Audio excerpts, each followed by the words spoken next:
මොකද්ද? ආසම වචනය ජීවිතේ සහ මොකද්ද ජීවිතේ ඕගොල්ලන්ගේ තහනම්ම වචනය කියන බලන්න ඊයේ රෑ ඉඳලා ක්‍රීඩා වාර්තාවලට එන්න පුළුවන් නම් කියන්න බලන්න. ශ්‍රී ලංකාව ලෝක කුසලානයෙන් ඉවතට ශානුක අරවින්දගේ සටහන 2020 ලෝක කුසලාන ක්‍රිකට් තරඟාවලියේ සුපිරි 8 දෙනාගේ වටේ දෙවැනි කොටස යටතේ ශ්‍රී ලංකාව නවසීලන්තය අතර ඊයේ කොළඹ ආර ක්‍රීඩාංගණයේ ක්‍රීඩාංගණයේ පැවති තීරණාත්මක තරඟයෙන් ලකුණු 61ක අවමන් සහගත පරාජයක් ලැබීම හේතුවෙන් ශ්‍රී ලංකාව අවසන් පූර්ව වටේට සුසුකම් නොලබාම තරඟාවලියෙන් ඉවතට විසි වුණා. මැච් එකෙන් පස්සේ මැච් එක බලන්න ගිය අය කියපු කතා බලමු. මුත්තයියා මුරලිදරන් ඒ මහතුරු කිව්වා වගේම මේ ටීම් එක හදන්න බෑ. 6 එකක් ගන්න පුළුවන්ද කියලා බලන්නකෝ. වෙල්ඩන් කොල්ලෝ නියමයි. ජය වේවා. මගේ මතේ මේක බෑ කරන්න බෑ.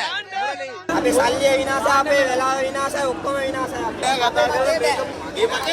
පට්ට මැච් එක අපි දකමු සුපිරිම මැච් එක. එලකිරි කියන්න වචන නෑ. ජය වේවා නිරුණත් ජය වෙනවා ලංකාවට ජය වෙනවා දුසර. මගේ එක බෑ. ඊය ශ්‍රී ලංකා දැන් නිව්සීලන්ත උඩ. ඕකේ බොහොම ස්තුතියි හොඳටම කරා. ලංකාවේ ක්‍රිකට් ඉවරයි. සල්ලි ආත් තේරෙන මිනිස්සු කී දෙනෙක් එනවද? අපි රුපියල් 8000කට ක්‍රිකට් එක ගත්තා. එක එකට බැට් එකක් ගහනවා එක්ක බැට් ගන්න කියන්නේ. ශ්‍රී ලංකා ටීම් එක ඇත්තටම හොඳයි. අතර හොඳටම කරා. ගොඩක් සන්තෝසයි.